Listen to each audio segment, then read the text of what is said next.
ቃሉ ብቻ ብትወጣ ይሁን ካለ እግዚአብሔር እንደሚሆን የሚያምን አሕዛብ የአሕዛብ መቶ አለቃ የእስራኤል ዘር ያልሆነ አያችሁ። እስራኤሎቹ አላመኑ። ይኸውልህ ከየትም ከሩቅም ከቅርብም አሕዛብም ምኑም መጥቶ ከነ አብርሃም ጎን ይቆማል ነገ በመንግሥተ ሰማያት። የመንግሥት ልጆች ግን ውጭ ይጣላሉ ማለት የእስራኤል ሕዝቦች ናቸው። ይኸው ዛሬ የሚሰሩትን ይኸው ስራቸው ይከተላቸዋል፣ ውጭ ወድቀው ይቀራሉ። እኛ ግን የእግዚአብሔር ሕዝቦች የት ነው ያለነው? እስራኤል ውስጥ ነን ያለነው አይደለም። እግዚአብሔርን ከሰቀሉት ወገን ነን። መድኃኔዓለምን ከሰቀሉት ነን አይደለንም። ምድሪቱን የሞላው የአዳም ዘር በሙሉ በየትም ሂዱ በየትም ስንቱ የእግዚአብሔር የታመነ ባሪያ የታመነ የእግዚአብሔር ሰው በየቦታው አለ። እኛም አሕዛብ እንላለን፣ እስራኤሎችም እንደዚሁ አሕዛብ ይሉታል። እነሱ የአብርሃም ዘር ስለሆኑ። የአብርሃም ዘር ያልሆኑ በመንግሥተ ሰማያት ከነ አብርሃምና ከነ ይስሐቅ ከነ ያዕቆብ ይቀመጣሉ በመንግሥተ ሰማያት። የመንግሥት ሰዎች ግን የእስራኤል ዘሮች ማለት ነው ወደ ውጭ ይጣላሉ። ቃሉ ነው የሚናገረው ወገኖች። እምነት ምን ያህል እንደሚያድን አለማመን ደግሞ ምን ያህልም እንደሚያስጥል ምን ያህልም እንደሚጎዳ ይኸው ታዩታላችሁ። እና ይህንን ልብ ብላችሁ እንድታስተውሉ ያስፈልጋል። በዚህ ዘመን ሊያድን የሚችል እምነት ብቻ መሆኑን ለሁላችሁም መንገር የምንፈልገው ይህንን ነው። ከእምነት ውጭ የሚያድን ነገር ምንም የለም ወገኖቼ። እስቲ ከእግዚአብሔር ኃይለ ቃል ትንቢተ ኢሳይያስ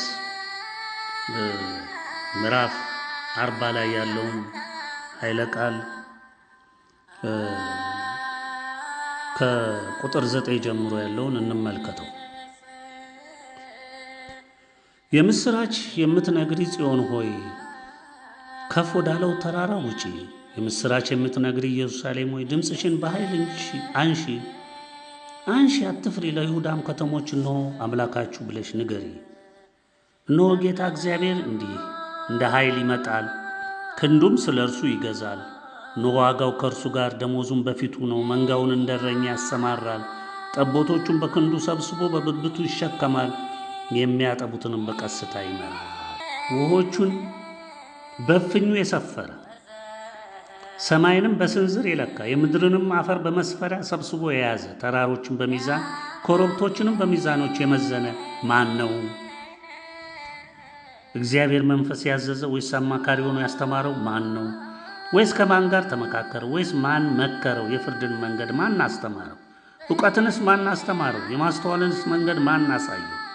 እነሆ አሕዛብ በገንቦ እንዳለች ጠብታ ናቸው፣ በሚዛን እንዳለች ትንሽ ትቢያ ተቆጥረዋል። እነሆ ደሴቶችን እንደ ቀላል ነገር ያነሳል፣ ሊባኖስ ለማንደጃ እንስሶቿም ለሚቃጠል መሥዋዕት አይበቁም። አሕዛብ ሁሉ በፊቱ እንዳልነበሩ ናቸው፣ ከምናምን እንደሚያንሱ እንደ ከንቱ ነገር ይቆጥራቸዋል ይለናል ኃይለ ቃሉ። ልብ ብላችሁ አዳምጡት።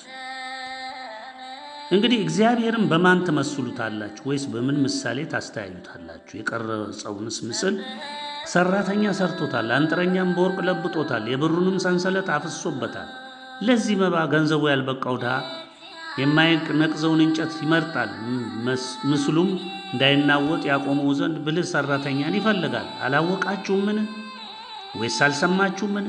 ከጥንትስ አልተወራላችሁምን? ወይስ ከምድር ከተመሰረች ጀምሮ አላስተዋላችሁምን? እርሱ በምድር ክበብ ላይ ይቀመጣል፣ በእርሷም የሚኖሩት እንደ አንበጣ ናቸው። ሰማያትን እንደ መጋረጃ የሚዘረጋቸው፣ እንደ ድንኳንም ለመኖሪያ የሚዘረጋቸው፣ አለቆችንም እንዳልነበሩ የምድር ፈራጆችን እንደ ከንቱ ነገር የሚያደርጋቸው እርሱ ነው ይለናል። ልብ በሉ። እግዚአብሔር አለቃንን የምትሉትን የዚህ ዘመን ሰዎችን በዚህ የደነበሸ የማይሰማ ጠማማ ትውልድን እየነዳችሁ ያላችሁ የዘመኑ አለቆች፣ በእምነት ስም የተሰለፋችሁ የተኮለኮላችሁ፣ ገዢነን የምትሉ ሁሉ፣ ምድርን እያጠፋችሁ ያላችሁ የምድር ፈራጆች የተባላችሁ ሁሉ በሙሉ ከንቱ ትሆናላችሁ። ከንቱ ነው የሚያደርጋችሁ እግዚአብሔር። ገና እንደተተከሉና እንደተዘሩ በምድርም ስር ገና እንደሰደዱ ወዲያውኑ ነፈሰባቸው፣ እነርሱም ደረቁ። አውሎ ነፋስም እንደ ብቅ ጠረጋቸው። እንግዲህ እተካከለው ዘንድ በማን ትመስሉኛላችሁ? ይላል ቅዱሱ። ዓይናችሁን ወደ ላይ አንስታችሁ ተመልከቱ። እነዚህን የፈጠረ ማን ነው? ሰራዊታቸውን በቁጥር የሚያወጣ እርሱ ነው። ሁሉንም በየስማቸው ይጠራቸዋል። በኃይሉ ብዛት በችሎቱ ብርታት አንድስ እንኳ አይታጣውም ይላል ቃሉ። ያዕቆብ ሆይ እስራኤልም ሆይ መንገዴ ከእግዚአብሔር ተሰውራለች፣ ፍርዴም ከአምላክ ያልፋለች ለምን ትላለህ? ለምንስ እንዲህ ትናገራለህ? አላወቅምን? አልሰማህምን? እግዚአብሔር የዘላለም አምላክ የምድርም ዳርቻ ፈጣሪ ነው። አይደክምም፣ አይታክትም፣ ማስተዋሉም አይመረመርም። ልብ በሉ፣ ማስተዋሉ አይመረመርም። ማንም የምድር አለቃ ነኝ የምትል መርማሪ ነኝ፣ የሃይማኖት ጠበብት ነኝ፣ ሊቅ ነኝ፣ ታሪክ ተመራማሪ ነኝ፣ ሳይኮሎጂስት ነኝ፣ ኢንጂነር ነኝ፣ ምንም አትሉት ነገር አለ። የሁሉ በእግዚአብሔር ፊት ከንቱ ነው። ምንም ከንቱ። ምንም ወጣችሁ ምንም ወረዳችሁ ስለ እግዚአብሔር መመርመር አትችሉ። ትቢያ በገንቦ እንዳለ ጠብታ ሚዛን ላይ ብን እንደምትል አቧራ የሰው ልጅ ወቅ ምንነት። ይሄ ነው የሚነግረን ቃሉ። ይህንን ነው ማስተዋል ካልጎደላችሁ በስተቀር። ነገር ግን እግዚአብሔር አይታክትም፣ ለደካማ ኃይልን ይሰጣል። እናንተ ለምትንቁት እንደኛ አይነቱ ይኸው ኢትዮጵያ ዓለም ብርሃን ትንቁን የለም እንዴ? እነዚህ ደካሞች ቅዠታሞች እያላችሁ የምትሉ ነው እንጂ አይደላችሁም። ጠብቅ ነገር ጉልበት ለሌለውም ብርታትን ይጨምራል። ብላቴኖች ይደክማሉ ይታክቱማል፣ ጎበዛዝቱም ፈጽሞ ይወድቃሉ። ትወድቃለህ። እግዚአብሔርን በመተማመን የሚጠባበቁን ግን ይላል። እግዚአብሔርን በመተማመን የሚጠባበቁ ግን፣ ይህንን ቃል ልብ ብላችሁ ያዙ ወገኖቼ። እግዚአብሔርን በመተማመን የሚጠባበቁ። እየተጠባበቅን አይደለንም? እግዚአብሔርን አይደለም እንታመነው? ቸሮ አምላካችን የአብርሃሙ ሥላሴን አይደለም እንታመነው? እናታችንን አይደለም እንታመነው? ቅዱሳንን ሊቃነ መላእክትን እግዚአብሔር ያከበራቸውን እኮ ነው የምንተማመነው። እግዚአብሔር አምላካችን በእጁ የሰራንን አምላክ ነው የምንተማመነው። እርግጥ ነው ሰው ይንቀናል፣ ትቢያንን። ልክ ነው። እውቀት የለንም፣ ምን የለንም፣ እምነት አለን። እምነት ስላለን እኮ ነው እግዚአብሔርን የምንጠብቀው። እምነት ስላለን እኮ ነው፣ በእምነት ኃይል እኮ ነው እግዚአብሔርን በተስፋ እየጠበቅን ያለ ነው። የሁሉ እርጅብኝ ሲወርድብን የምንጠብቀው እኮ ለዚህ ነው፣ ፍርድ ስላለ። ኃያሉ እግዚአብሔር ማንም የሚተካከለው እንዳልሆነ ምድሪቱን ሁሉ አጽድቶ እጥብ አድርጎ ዛሬ 8 ቢሊዮን ሆንክ ምን ሆንክ ምናምን ከቁጥር ጋር እግዚአብሔር ጉዳይ የለውም። ኤልያስን ከእውነት ጋር ቆመ፣ ብቻውን አከበረ። የእስራኤል ሕዝብ አካብ፣ ንጉሱ፣ ንግስቲቱ፣ መኳንንቱ፣ ካህናቱ፣ ምኑ አዋቂው፣ ሊቁ፣ ጠበብቱ ሁሉ ባዶ ከነ ዝግንትላቸው ከነ ጣዖታቸው ከነ ምናቸው ወደ ሲኦላቸው ሄዱ። እግዚአብሔር እንደዚህ ነው የሚፈርደው። ዛሬም ይሄው ነው። 8 ቢሊዮን ሆንክ፣ ሀያላ አገር ነኝ፣ ሚሳኤልና ጀት አለ፣ ኒኩለር አለ፣ ሳተላይት አለ፣ ሁሉም ይኑራችሁ። ትቢያ ነው የምትሆኑት። በቃ እኛ ደግሞ ኢትዮጵያ ዓለም ብርሃን ቤተሰቦች እግዚአብሔርን ተማምነን ቆመናል። ነገ ኢትዮጵያ ዓለም ብርሃናዊ መንግስት ቦታውን ይረከባል። ወደህም ጠላህም አፍንጫህን እንዲሰንጎ ለትቢያ ዳርጎ ለእሳት ዳርጎ ምድሪቱን አጽድቶ ላጸደቀው ላከበረውም ለኢትዮጵያ ዓለም ብርሃናዊ መንግስት ቦታውን ያስረክባል። እግዚአብሔር ይሰጣል። ህዝቦቹን ይመራለታል፣ ይሰበስባል። በእግዚአብሔር መንፈስ ቅዱስ የሚመራ መንግስት ይጸናል። ምድር ትፈወሳለች፣ ህዝብ ይጽናናል። ለዛ የታደለ ህዝብ እድለኛ ነው። እኛም የምንጠባበቀው ያንን ነው። አዎ እግዚአብሔርን በመተማመን የሚጠባበቁ ግን ኃይላቸውን ያድሳሉ። እንደ ንስር በክንፍ ይወጣሉ፣ ይወርዳሉ፣ ይወጣሉ፣ ይሮጣሉ፣ አይታክቱም፣ ይሄዳሉ፣ አይደክሙም። ይሄ ነው የሚጠብቀን ወገኖች፣ ወደ ከፍታ እባቡንም ጊንጡንም ምኑንም ረግጠን ወደ ከፍታ። እግዚአብሔር ይመስገን። ወደ ከፍታችን ነው የምንወጣው። ይህ ነው እንግዲህ ይሄ በኢሳይያስ ምዕራፍ 40 ከቁጥር 9 ጀምሮ ያለውን እስከ 31 ያለውን ብታነቡት ይሄንን ታገኛላችሁ። ዛሬ ያለውን ሁኔታ በግልጽ ነው የሚነግራችሁ። የሚከናወነውም ይሄ ነው፣ የሚፈጸመውም ይሄ ነው። ለእኛም ደግሞ ለምንጠባበቀውም ፍርዱ ምን እንደሚሆን ታዩታላችሁ። ያው ከፊት ነው ሁሉ ነገር መጥቷል። ዛሬ ከፊታችን ተኮልኩሎ ጋራ ያክል ደሴት ሆነው እንዴት ተከመሩ ሁሉ ነገር ጥርግ ብለው ባዶ ይሆናሉ።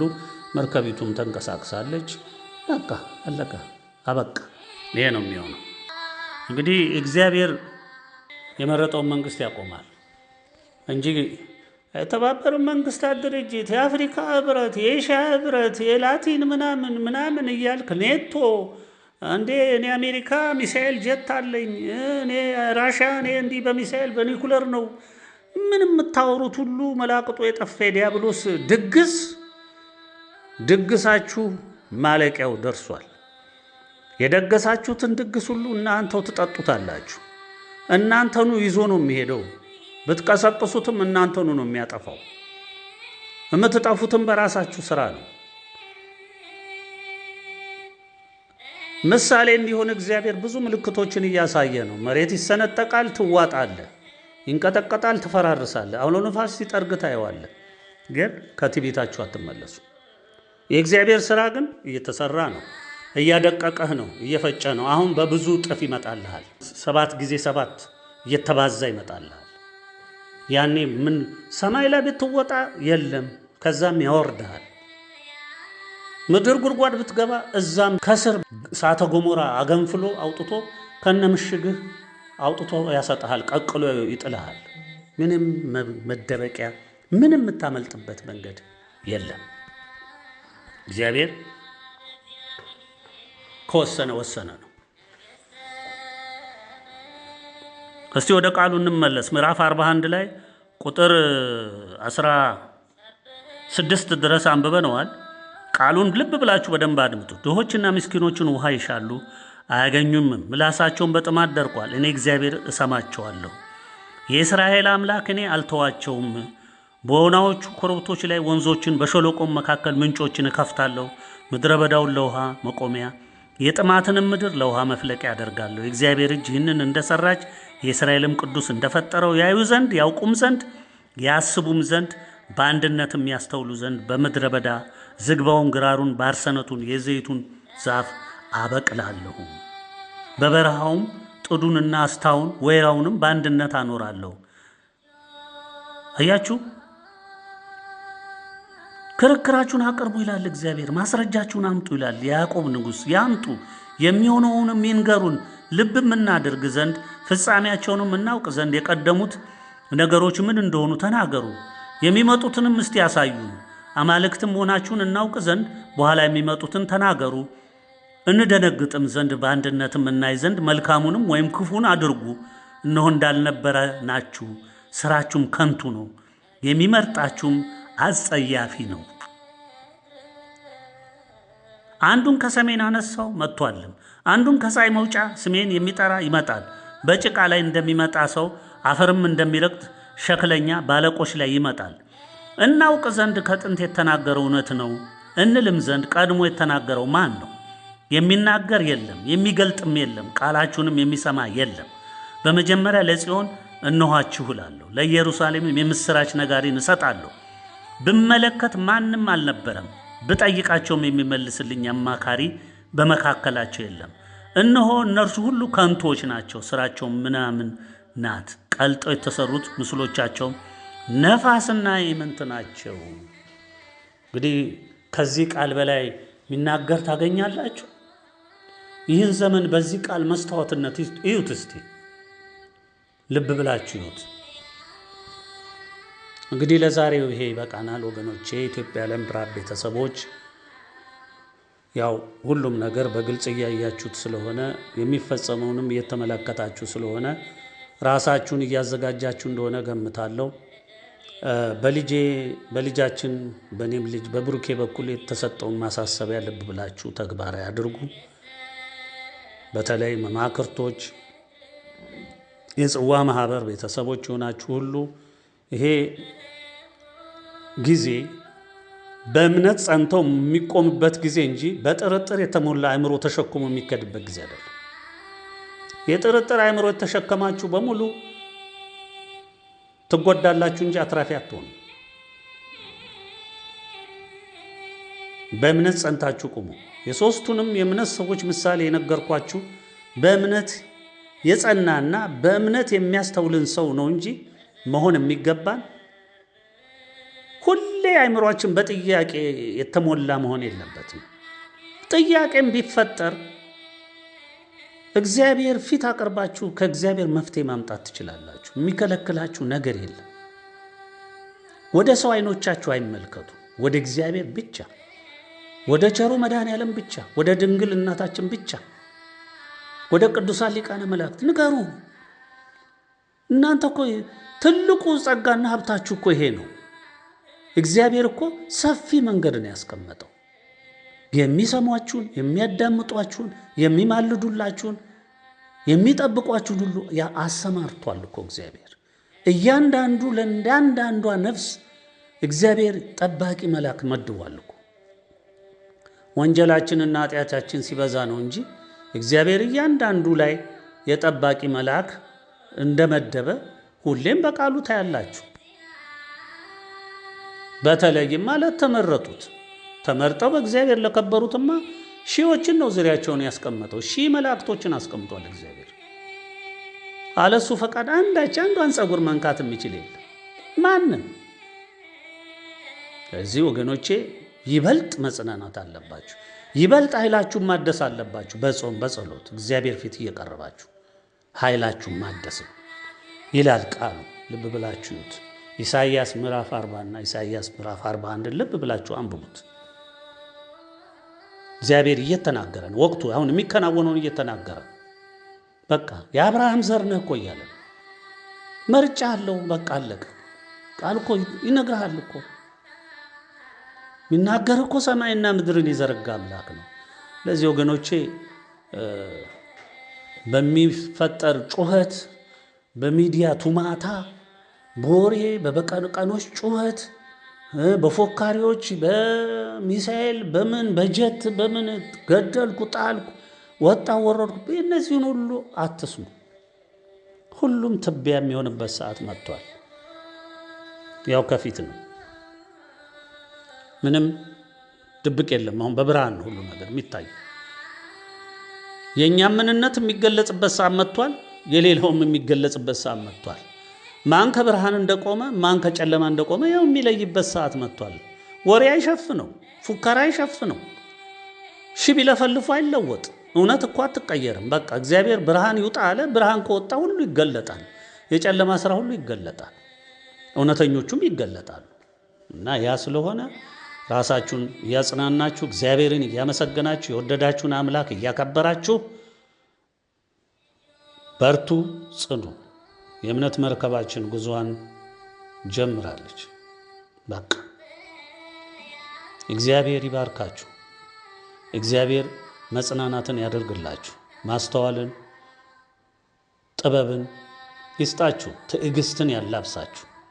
አመስጋኝ ልቡናና አመስጋኝ ልብ ይስጣችሁ። አመስጋኝ ልቡና፣ አመስጋኝ የሆነ ልብ። አንደበታችሁ ሰው የሚያንጽ ለሰው መልካምን የሚያደርግ ቢናገር ንግግሩ ለሰው ስብራትን የሚጠግን ያደርግላችሁ። እግዚአብሔር ይሄንን ሁሉ ጸጋ ይስጣችሁ። ስለሰማችሁኝ አመሰግናችኋለሁ። እግዚአብሔር ይባርካችሁ። አሜን።